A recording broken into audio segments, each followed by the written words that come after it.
Welcome to day 388 of our DeSo journey. I'm Ed Krasenstein, here with my twin brother Brian. And remember, these videos are being sponsored by NFT Tech. They are an investor in Cloutfeed. So Brian, what is the diamond question of the day? Yeah, so remember, once again, if you answer this question on DeSo under this video, we'll give you 3 or 4 diamonds when we get a minute. The better your answer, the more diamonds you'll get, I guess, according to us. But today's question is, when did you first get involved in crypto? And was DeSo your first experience in crypto? So were you involved in crypto before DeSo, or was DeSo your first dive into crypto, I guess you could say? And for Ed and I, we got into Bitcoin back in, I guess it was 2012. We started we put it on our radar in like 2011 or so. We were involved in something called e-currencies, which were basically centralized kind of like cryptocurrencies, which most of them ended up getting shut down because they were centralized and the government could actually like go after somebody. But we saw Bitcoin as kind of an opportunity because it kind of got rid of that concern. You didn't have to worry about government intervention. It was decentralized, so there was no like final point that the government could kind of shut off. And we started dabbling in it. We started selling ads on some of our websites in Bitcoin, and it kind of expanded, and we held some, we sold some, but ultimately that's what got us into crypto. And over the years, we didn't really expand too much. We bought a little bit of Ethereum. We maybe tried out a little bit of Ripple, but overall, we mostly held Bitcoin until DeSo, and now we're bigly into DeSo. Yeah, and we did a little day trading here and there, but nothing major. But yesterday, Nader was in the DeSo news quite a bit. He made an appearance on Bloomberg TV talking about DeSo. Brian, did you have a chance to watch that? Yeah, I did. It was like almost a 7-minute segment. He did very well. He really explained DeSo well, and the segment was kind of related to like what's next, like what's happening with Twitter. Obviously, Elon Musk is trying to purchase Twitter, but what else is there? There's already DeSo out there, and DeSo seems to be kind of, at least how Nader was explaining it, kind of like what everybody wants, but they just don't realize exist. And he talked about creator coins, social tokens. He talked about the data being decentralized and anybody being able to tap into the data and pull up the data by running a node. And he also talked about how, because it is decentralized and the data is like an open fire hose, and all the algorithms are open to the public, that some of the top AI people and top analytics people can actually jump in and kind of create algorithms or create ways to filter out content that might not be necessary or might not be needed or wanted, or maybe misinformation. And unlike Twitter, it's not just a single endpoint. It's not just Twitter's deciding what stays and what goes. Every single node can have their own criteria for deciding what's censored, what's not censored. Is anything censored at all? Obviously, some things need to be censored because of legalities.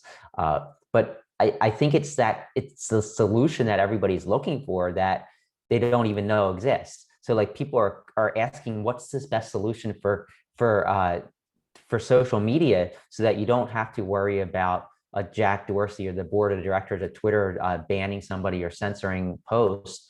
That answer is DeSo, because there is no single entity controlling the data. Anybody can pull the data up on any node. I could create a node tomorrow and say, hey, I'm only going to censor what's illegal, or I'm only going to ban people I think deserve to be banned. If you don't agree with who I'm banning, then go to a different node, one of the other hundreds of nodes. Yeah, and one other point you made was that, the greatest minds in the world at creating algorithms and viewing data can do so and create their own algorithms that other nodes can feed off of. So we don't have to rely on Twitter to, show us the posts that they think we want us to see. We can rely on other independent individuals or even ourselves to determine what algorithms are used to show us the posts that we want to see. So I think that's something huge that a lot of people don't realize, because, Twitter tells us what they think we want to see. And in some cases, maybe they tell us what they want us to see. So, Yeah. so that like, And go go ahead. ahead. I was just going to say, I'm sure there's tons of smart people working at Twitter, but there's exponentially as many smart people in the rest of the global ecosystem that Yeah, could but actually add to the ecosystem. my point is that it doesn't just have to be one single entity providing that algorithm. We should have a choice of what algorithms we Yep. want to show us what we think we want to see, not what they think we want to see, you know? Yeah, and that's exactly how DeSo works. And as like Diamond app has this hot feed, right? So Diamond app has a hot feed where they list the hottest post of the last several hours. But the social world has their own hot feed, and maybe supernovas would have their own hot feed, or NFTZ has their own hot feed. So like anybody can kind of curate the data however they want, and that's powerful because you're not relying on one single entity to do that in possibly a Exactly. biased way. Well, exactly. And so Nader was also in the news in another way is he made a post inquiring essentially about the possibility of getting the DeSo TLD. And for those who don't know what a TLD is, it's simply a top level domain name. So .com, .net, .org, .zone, like any of the basically the whatever follows the domain name, like DeSo.org. The .org is a TLD. So he's inquiring about getting the DeSo TLD. So somebody could have, so we, for example, could have Krastenstein.deso, and, Nader could have Nader.deso, and NFTZ could have NFTZ.deso. So that's the idea. There was a lot of response to this. He said it would be amazing for DeSo nodes to be able to grab their .deso name and then have them work natively in the browser. He also said it would really help them establish the open internet of social, which I completely agree with. Jason Devlin suggested that we create a DAO to do this. Like maybe a DAO could get together and purchase the TLD, take care of setting all that up, and then decide on how much you're going to sell each domain name on that TLD for. M. Van Halen had a really cool idea. He suggested that we get the DeSo TLD, and then we have decentralized DNS and domain hosting. So essentially be completely decentralized. DNS, when you buy the domain name, it's all decentralized. When you host it, it will all be decentralized. And the DNS pointing all the different directions you need from the domain name to the hosting would be decentralized as well, which I think is a really cool idea and might get a lot of people interested, especially crypto people who are so pro decentralization. Sean Slater noted that it costs $185,000 approximately for the application just to apply to get the TLD. And back in February, Tyne actually talked about it on Discord and said that it would cost approximately $250,000, including the application, in order to make it happen. As far as how long it would take, I think there's like time periods where they're accepting new TLDs, and then there's a whole process you have to go through to do it. So I don't think it's something that could be done in like a matter of weeks or even months. It's probably something that takes over a year to get done. Yeah, I like the idea though, and I particularly like the idea of a DAO to do it, just because then the community feels more involved. But imagine if people started registering .deso domain names. That's like instant free advertising, because if I registered cars.deso and I start marketing that site, everybody's going to see DeSo and be like, what's DeSo? And they'll Google it and find out that DeSo means decentralized social media, and they'll probably join DeSo. And $250,000, if that's what it's going to cost, that's a drop in the bucket. They raised over 200 million, so it's about 0.1% of what they raised. But if a DAO does it, If a they don't DAO even does need it, to it will spend a be dollar. nothing. Yeah, and I like the idea of a DAO doing it, because I think we should all kind of have a say. And of course, there's, I think, an annual fee that the TLD would have to pay to ICANN or whoever's regulating it.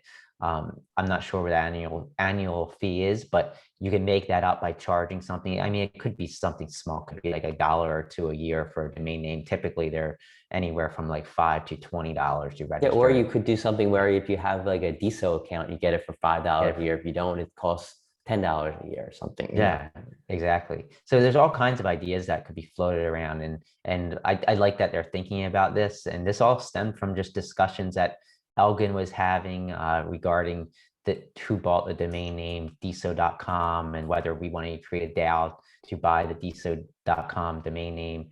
So just discussion breeds great ideas, and great ideas breed innovation. Yeah, it's funny because Natter's post was actually directed at Elgin, but back in February, it's Aditya and Tyne and several others actually had this discussion on Discord.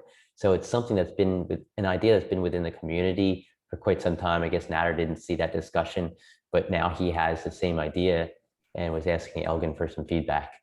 Yeah. I also want to say congratulations to two people. Michelle Lord has passed 5,000 followers. Congratulations. Congratulations, Michelle.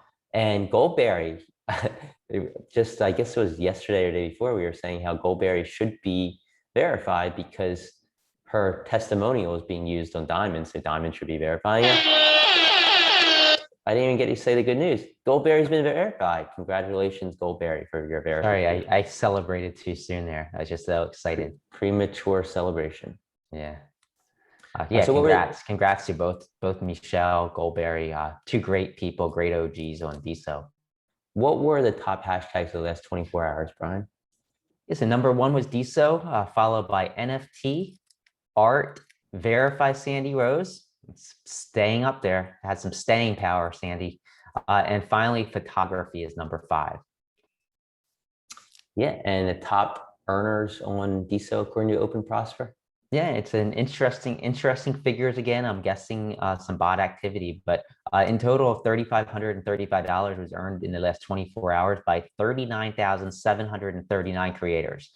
Typically, the number of creators is around, I think, like 2,000 or so, or not even, like around 1,200 or so. So I'm guessing that some kind of bot is buying a small amount of creator coin or sending a small amount of DeSo to a bunch of creators, possibly randomly. So that's why that number is high. But the amount earned is decent, $3,535. 1,500 of that was earned by DAO. So about 2,000 was earned from the rest of the community. 8 creators earned at least 1 DeSo, and 2 creators earned 10 DeSo. And those 2 creators were DAO and It's Aditya, who we just spoke about a little bit. Top 10 were DAO, It's Aditya, Cloutpunk, Methamphetamine, DeSo Trolls Creator Fund, Servault, Sumer, Darisha Var, Unicat, and Rowdy Reptilians. So congrats to all of them. Yeah, congratulations. And Open Prosper's welcome back page, I found a couple people who I thought were noteworthy. Uriello Hayon, I don't know if I'm saying your name right, I'm sorry. We actually met in Miami several months ago, I guess about a year ago. But Uriel, of course, is the CEO of Zengo, which is a crypto wallet. He had been gone for 49 days. He came back and he made a post saying, I think Elon Musk has never read a single message posted him to here. I'm not sure exactly what I mean. I think he probably means Elon has never read a message that was posted on DeSo about him or directed at him on DeSo, which I probably agree with. And Uriel, he was instrumental in finding like a bug in the early script of BitClout that definitely saved a lot of hassle, I think. So congrats to him for that. I'm glad to see him back because he's an OG. We met him in Miami. Yeah, didn't I just say that? I think I just said that. Oh, okay. But anyhow, Amina Beck also returned after a 42-day absence. Amina is an OG. We actually met her in Miami and New York, I believe. She updated her profile and she liked a couple of posts, one by Alina Ferry and one by Soul. Alina's doing a lot of stuff in the crypto space, and I think she's just been away from DeSo because she's been doing so much other stuff. Amina. You said Alina there. Amina, yeah, Amina Beck. Amina and Alina, it's confusing. Welcome back, Amina, and hopefully you stick around. Yeah, and she was every time we met her, she was really excited about DeSo, excited about where things were headed. I think she kind of got sidetracked, probably a lot going on, but it's nice to see her here. Yeah, and there's a few community events today, or 2 community events today that I'm aware of, thanks to Miss Katie Ann. 11 a.m. Eastern Time on Clubhouse is Music Monday, Decentralized Music with Chats Today, Miss Katie Ann, Michelle Lord.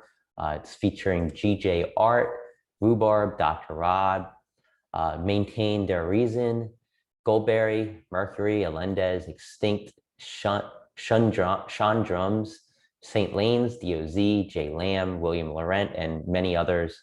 It's always a fun room to take part in, listen to some music from much of the DeSo community.